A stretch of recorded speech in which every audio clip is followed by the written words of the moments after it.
Good morning. Welcome, welcome, welcome, welcome. Wednesday. Can you believe we're at the end of February? It just went by so fast. I cannot fathom. Next week is March. Like, what is happening here? Anyways, this acceleration is real, people. So every day counts, every minute counts. So make sure that you're not wasting them. I'm hoping that you're enjoying these times that we have together every day at 9 a.m. I'm hoping that it's contributing to your time and not robbing it. Well, for me, it's definitely been a privilege and honor to be able to do this and to actually enjoy, even though I can't really see you, which is what, pains me. But I know you're here. I know you're listening. I know you're watching.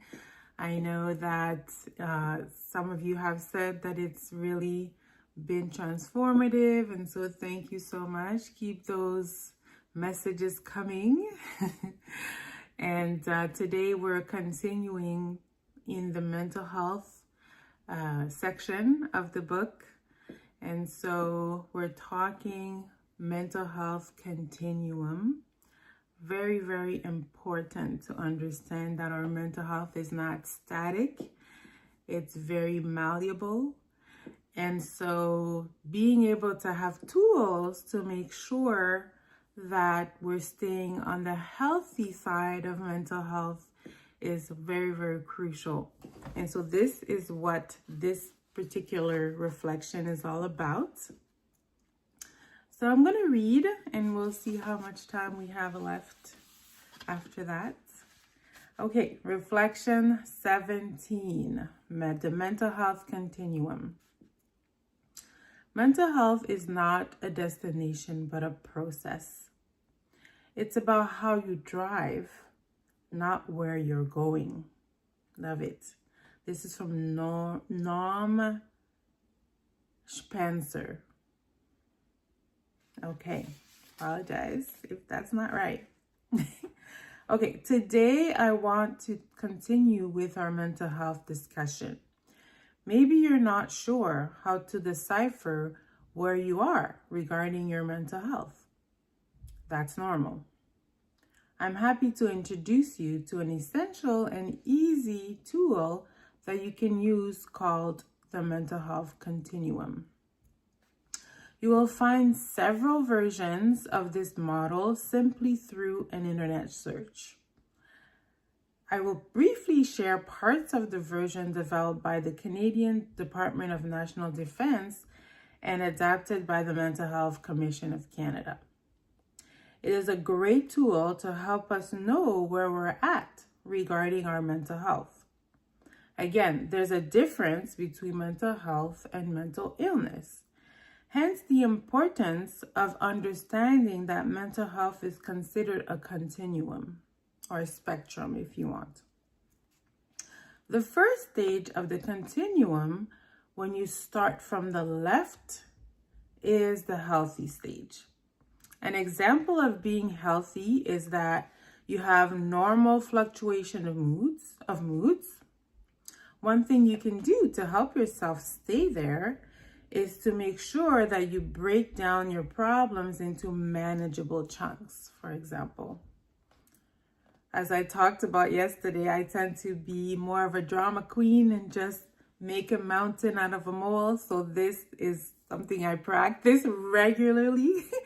Break things down, relax. Anyway, the next phase is the reactive mode. It can present itself as a feeling of being overwhelmed, for example. One thing you can do in this mode is to identify and minimize your stressors. The third phase is the injured phase. It's a bit more serious. An example of that would be social isolation or withdrawal. One thing you can do if you notice that one thing you can do if you notice this is to intentionally reach out to someone you trust that you can talk to, even if you don't feel like it. And then the last phase is the sick phase, the illness phase, which is on the other end of the continuum. It's a lot more serious here. An example of what to look for is that you cannot perform your normal activities. I've been there. In this phase, you must consult a mental health professional immediately.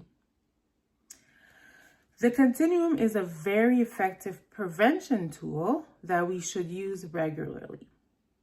Now that you know a bit more about it, can you identify the stage you are in today? If you find yourself in the injured phase, I encourage you to seek professional help in the form of therapy. You can find a therapist near you using psychologytoday.com. That's one tool that's easy, but definitely if you can do a Google search to find something near you would be the best. If you're unsure whether you need therapy, you can take the CMHA free mental health meter assessment, which will also give you a good idea of where you're at. So the Canadian Mental Health Association, CMHA.ca, you can find several assessments actually to help with mostly with prevention. So one of them is to assess your stressors. One of them is to assess your work-life balance, which I like to talk about harmony instead of balance. And then, where you're at in your mental health, where you situate yourself. So I encourage you to do that. And it's something that we can do regularly. It's not a one-time thing, because you can flip back and forth in the continuum at any moment, at any point, because life is lifing. And so depending on what is happening in the different phases and stages of your life, you might find yourself being unable to cope well with what you're experiencing. And again, that's okay. So we did talk about how it can be destabilizing to choose to rise, and it can definitely affect our mental health.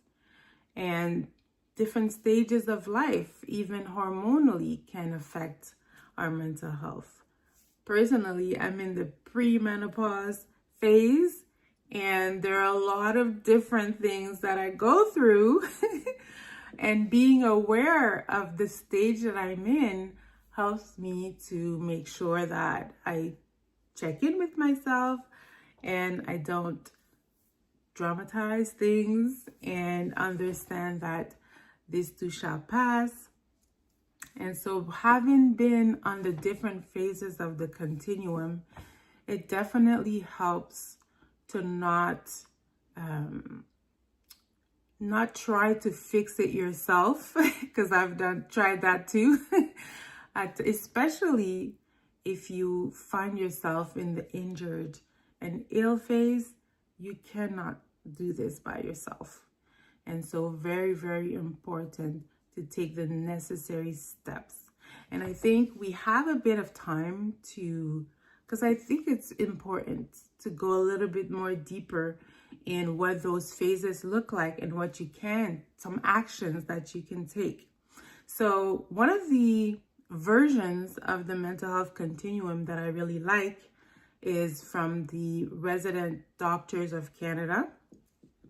And I want to go through quickly the signs and also the actions that you can take for each stage, okay? So the healthy stage looks like balance, mood, minor mood fluctuations like we talked about, calm, cooperative, empathetic, you take things in stride, you're consistent in your performance, you have few sleep difficulties, physically well, good energy, socially engaged, responsible alcohol use, and no illicit substance use. So some actions that you can take to keep yourself there: identify and nurture support systems, focus on the task at hand, break problems into manageable chunks. That's one of my favorites. Foster a healthy work environment, set example for others, maintain a healthy lifestyle, and then check your insurance coverage.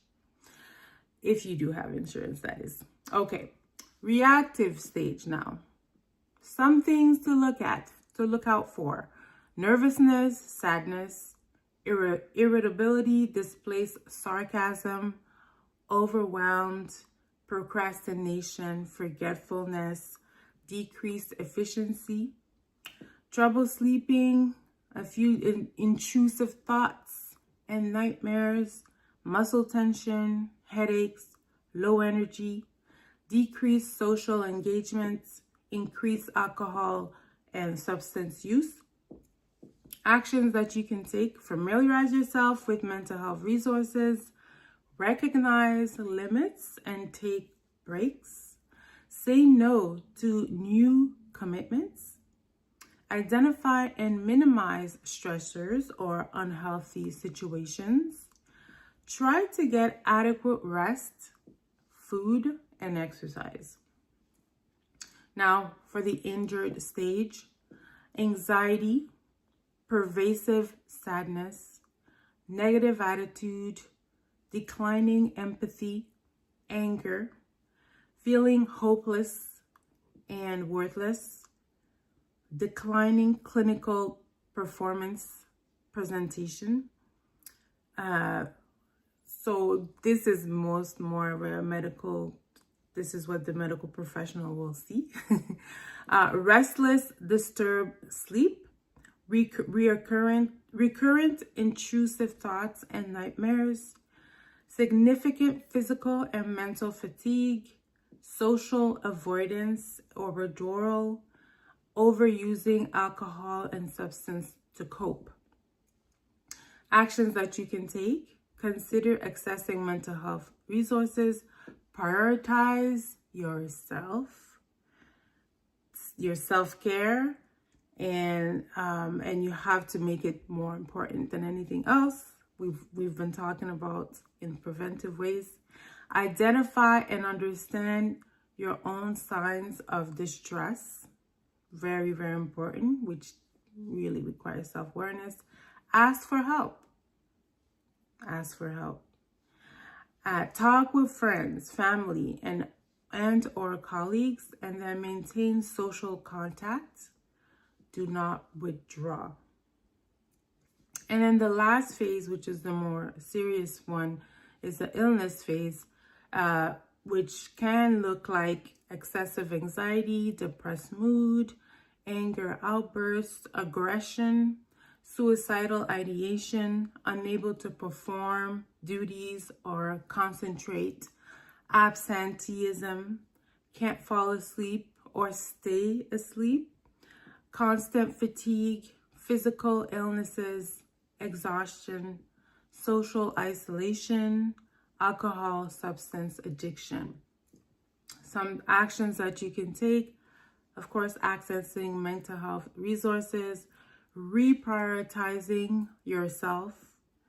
So taking time off is very, very important. And so sometimes people that I've walked with didn't believe it was possible for them to do that.